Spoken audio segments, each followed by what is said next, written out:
José Maria, eu quero começar falando contigo a respeito desses dados de inflação. Por mais que tenham vindo ali em linha com o esperado, tem alguns componentes que acabam trazendo uma certa cautela, né? A questão dos salários, a questão do supercore, alguns números ali dentro desse número total da inflação americana, mas mesmo assim os mercados não ficaram, né, acuados e nem tão cautelosos. A gente pode ver algum tipo de mudança ou de talvez mudança mesmo de postura por parte do Federal Reserve com esses dados, ou nada muda, esse dado é apenas um dado e o Federal Reserve vai precisar de tempo para ver a inflação convergir para a sua meta? Vamos lá, eu acho que, eu tenho comentado várias vezes, que todos estes últimos dados que têm saído se tornaram como um episódio do seriado que é a novela do juro, né? Porque toda a expectativa de juro desde o início do ano ela tem vindo a ser ajustada para um cenário que a gente tinha lá em outubro do ano passado, que era do higher for longer, né? A expectativa de que o Federal Reserve venha a adiar esses cortes mais para além do que aquilo que era esperado no início do ano, e o mercado já se ajustou perante essa expectativa, né? Então, até à saída deste dado de PCI, a gente já tinha tido dados de inflação que tinham sido um pouco ruins ou que tinham vindo acima daquilo que o mercado estava esperado. Então, o mercado já meio que tinha feito esse ajuste. E este dado de PCI, que apesar de ter vindo em linha no mês contra mês, ele veio um pouquinho acima do esperado no ano contra ano, ele acaba por já ser relativamente esperado, porque o último dado de CPI já tinha sido acima do esperado e o dado do headline PCI, que tinha saído no dia de ontem, também já tinha dado a indicação que a gente deveria esperar um PCI relativamente forte. Eu diria que a parte que foi mais decepcionante e uma das coisas que o mercado certamente está olhando com atenção foi o componente de moradia, não é? Porque ele veio como uma indicação de que foi dos componentes que mais contribuiu para o aumento dos custos dentro da componente de gastos pessoais, e isso é um dos componentes da inflação que o mercado já há alguns meses está aguardando uma desaceleração que nunca vem, que nunca chega. Então isso está de facto criando aqui um ajuste nessa expectativa do Fed. Eu acho que o Fed tirou totalmente da mesa uma possibilidade de cortar na reunião de junho. A de maio eu acho que ela já estava fora da mesa. Eu acho que a de junho também, a de julho provavelmente também. E na linha daquilo que você acabou de falar, o Fed vai querer ver mais dados bons. Os dados não têm sido bons. Os dados têm mostrado que a inflação está mais resiliente daquilo que o mercado estava esperando. O caminho dos 8 até aos 3 foi mais tranquilo do que está sendo agora o caminho dos 3 até aos 2. E o Fed já disse, a gente vai ter que esperar. E existe aqui uma ambiguidade, que é a ambiguidade que existe entre o risco de você cortar demasiado cedo e perder a mão da inflação, ou o risco de cortar demasiado tarde e a economia ceder, a economia quebrar. Aparentemente, todos os dados macroeconómicos que a gente tem visto, a economia está ok, está forte, está estável, está resiliente, o emprego está super forte, com desemprego historicamente baixo. Então não há, aparentemente, por enquanto, esse risco de que o juro ficar mais alto por mais tempo vai causar um dano irreparável na economia. Então o Fed, o risco maior é, de facto, cortar demasiado cedo e perder a mão. Então eu acho que a expectativa neste momento, e o próprio mercado se ajustou, quando a gente olha lá a tabela de probabilidades de cortes do Fed, eles já só estão precificando um corte de juros para este ano. Então eu acho que esse ajuste já se deu e a expectativa já foi alterada. José Maria, a questão do PIB ontem, né? Estava até lendo algumas análises, por mais que na headline ali, né, nominalmente tenha vindo melhor do que o esperado, quase 1 ponto percentual abaixo do esperado pelo mercado, ele acaba mascarando, né, algumas situações, principalmente na questão de gastos, na questão da própria questão da moradia, enfim, uma série de fatores ali dentro do Produto Interno Bruto mais fraco no primeiro trimestre dos Estados Unidos. Esse dado, se fosse levado em consideração unicamente, né, só olhando para ele, mostraria que a economia está arrefecendo e que talvez fosse uma boa notícia. Mas, como você falou, vários dados estão mostrando o contrário, inclusive com emprego, inclusive com inflação em grupos específicos que estão mostrando essa pujança da economia americana. A gente está longe, ou pelo menos não muito perto, de ver esse pouso da economia americana se concretizar. Tá difícil de ver esse pouso da economia americana para contribuir, inclusive, nesse cenário do Federal Reserve? Essa eu acho que é a pergunta do $1 milhão, né? Qual vai ser o timing de desaceleração? Quando é que o próprio Fed vai ver um ponto de equilíbrio entre esse arrefecimento da economia e o momento de cortar juros? A verdade é que o Fed, segundo os seus próprios comentários, óbvio que eles olham para os dados do PIB, mas não é uma métrica que eles tenham que ter em conta na tomada de decisão. A missão do Fed é o controle de preços, através da inflação, e a estabilidade do mercado de trabalho. Né? Então, em teoria, os dados que eles deveriam olhar eram emprego e inflação. E esses dois continuam com uma inclinação muito maior para que os juros sigam um pouquinho mais alto do que para os cortes, porque a inflação segue resiliente, a inflação segue forte, por mais que a gente continue vendo a trajetória de caminho para a meta dos 2%, parece que esse caminho está durando um pouquinho mais e está sendo um pouquinho mais complicado chegar lá, né?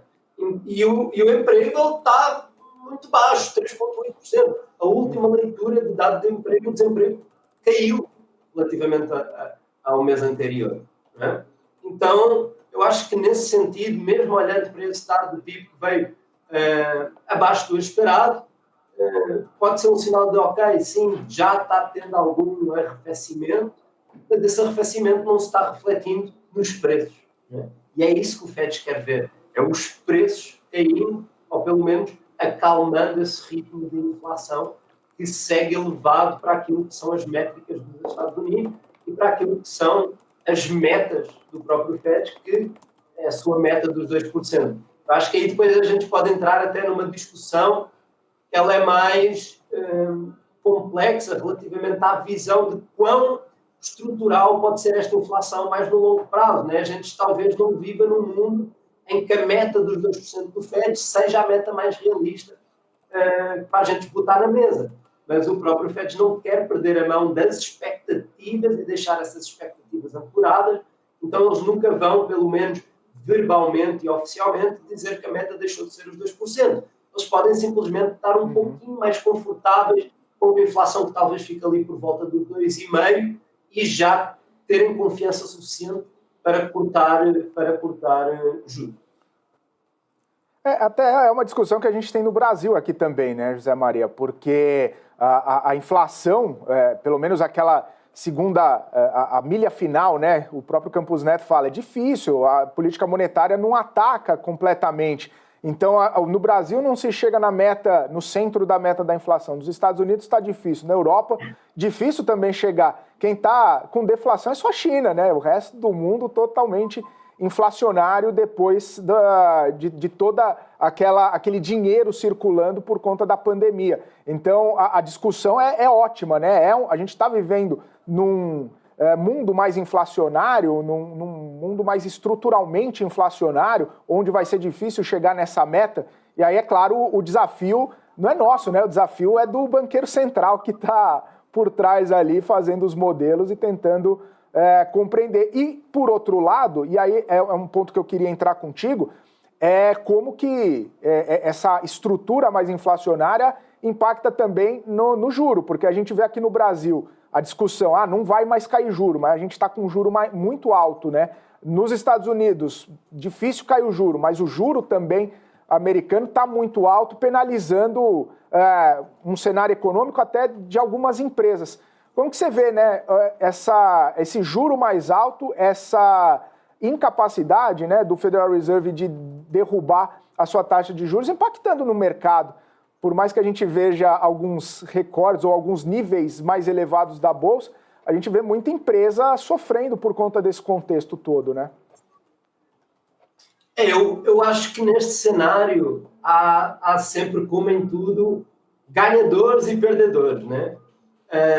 Eu acho que, de facto, o juro mais alto pode ser penalizador para alguns setores da economia, né?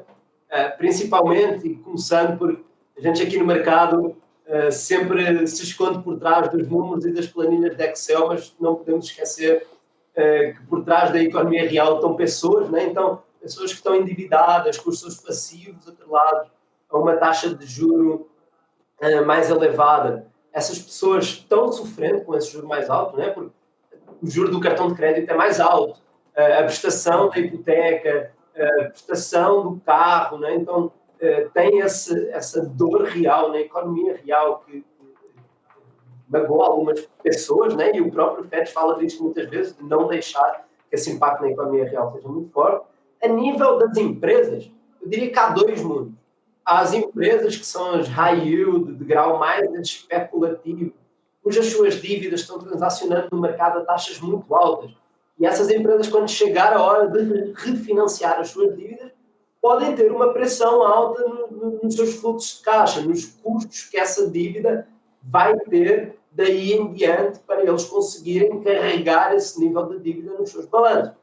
Eu diria que para as empresas grandes, né, essas empresas não só têm uma capacidade de refinanciar as suas dívidas, que tende a ser muito mais fácil, como, cara, se você lá atrás estava pagando 2% ao ano ou 3% ao ano pela sua dívida e você agora está pagando 5% ao ano pela sua dívida, acaba por não ser tão penoso. Né? Isso pega mais quando você pagou 5 ou 6 lá atrás e você agora vai pagar 10% ao ano. Inclusivamente, tem empresas como Apple, Google, né?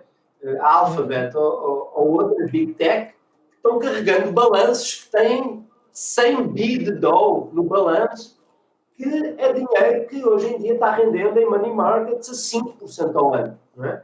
Enquanto as suas dívidas, o seu passivo, está atrelado a taxas fixas um pouco mais baixas. Portanto, acho que as empresas grandes não sofrem tanto com isto.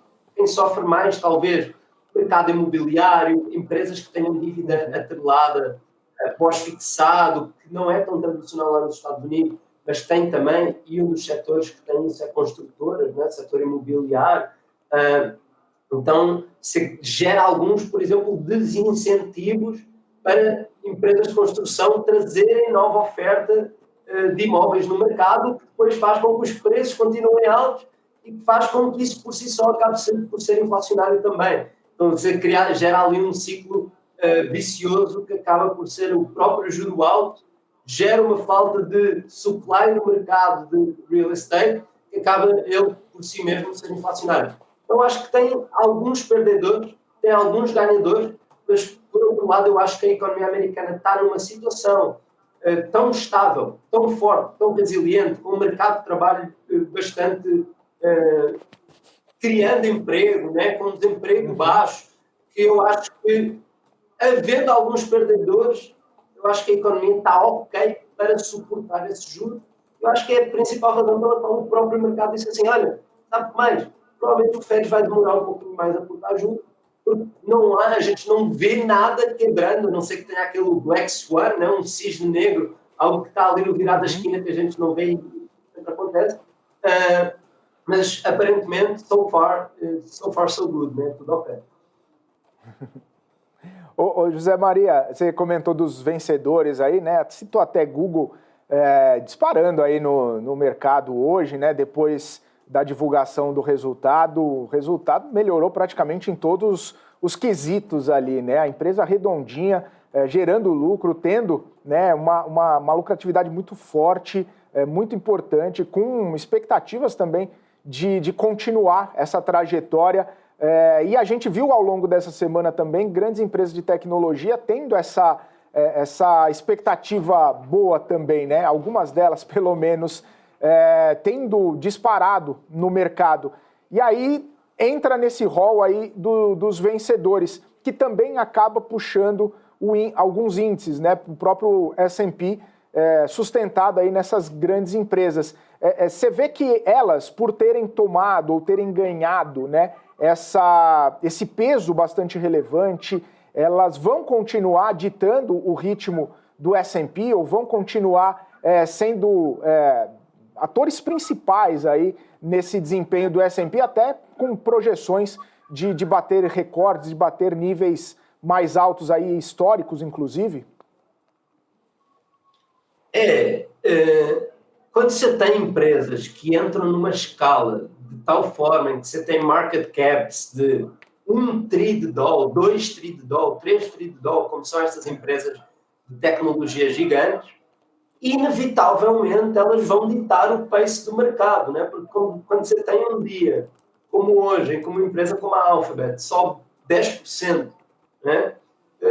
De repente o market cap do S&P como um todo está subindo algumas centenas de milhares de dólares em cima de uma empresa apenas, que ela vale tanto que esse percentual acaba pesando muito. Então, para que o índice como um todo caia, variadíssimas empresas tinham que cair junto para fazer um offset desse aumento que a gente está tendo com esses Big Tech. Então, estas empresas hoje, elas representam tanto do total do índice que elas acabam por ditar o ritmo do mercado, né? Se o mercado está andando para cima ou está andando para baixo, ela vai andar muito nas costas destas empresas e acaba por ser inevitável pelo seu tamanho, né? Não só isso, mas são empresas que ainda têm histórias, como a gente fala, discricionárias para contar de crescimento, né? Para além disso, são empresas que são com uma baixa intensidade de capital. Então, elas podem alcançar este nível de resultados sem ter que investir em, não é, novas fábricas ou nova capacidade, né? O ganho marginal que você pode ter por mais uma unidade de vendas, ela não é tão custosa como, por exemplo, a gente tem aqui na Bolsa brasileira, que é muito pesada no setor de commodities, por exemplo, onde você tem que investir, tem que gastar muito CAPEX para conseguir, por exemplo, aumentar capacidades, né? Estas empresas estão conseguindo reduzir staff, demitir pessoas às dezenas de milhares e mesmo assim entregar resultados que estão subindo duplo dígito trimestre após trimestre. Então, acaba por ser os grandes ganhadores de bolsa, sendo que, e eu não quero esquecer, já que a gente tem certamente um percentual grande de espectadores aqui, que são também eles investidores, este juro alto, se você tem os seus ativos atrelados a eles e não o seu passivo, está ótimo. Ou seja, a oportunidade para você comprar renda fixa em dólar, ela nunca foi tão boa nos últimos 20 anos, praticamente, né? Eu costumo fazer a piada que a renda fixa, durante várias décadas, ela era só fixa, porque ela não tinha renda. Agora você tem renda na renda fixa, você consegue grau de investimento americano pagando ali 6% ao ano, você consegue empresas high yield pagando 7%, 8% ao ano, né? Então, 6% em dólar, dólar mais 6 para o brasileiro, é uma coisa que não era vista há muito tempo, né? E isso pode até ganhar de alguns investimentos tradicionais que a gente faz aqui no Brasil. Dólar mais 6 é um bom investimento, portanto, quem não sofre é aquela pessoa que tem agora a oportunidade e expandiu, abriu a janela de oportunidade para você poder comprar essa renda fixa em dólar com essas taxas boas. Então, eu acho que se alguém não deveria estar infeliz ou prejudicado, é o investidor pessoa física que pode agora, como fala o gringo, clip the coupons, né? O cara fica lá ganhando o seu juro que está bom, né? Aprendeu com os brasileiros a virarem rentistas, talvez, né? Isso aí. Uma última questão. Virou rentista também. Aí complicou para o mercado de renda variável, né? Se até o gringo virou rentista, complicou.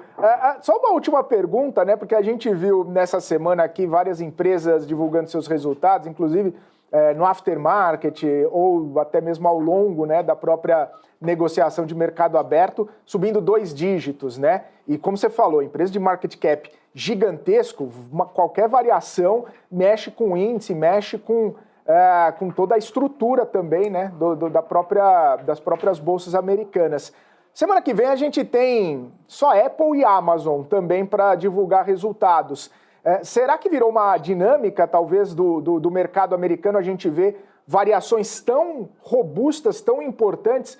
E aí, é claro, não vou perguntar se vale ou não vale, né, uma variação assim 10, 8, 12%, ou se é exagerado demais, né, a gente vê uma variação como essa, principalmente nessas empresas que já são gigantescas e mexem e tem esse tamanho de market cap também. Será que é uma dinâmica agora, ver uma melhoria ou ver algum tipo de guidance interessante e aí a empresa disparar quase 2 dígitos, né, acima de 5%, já é uma variação gigantesca. Talvez é uma dinâmica dessa temporada que a gente está vendo agora?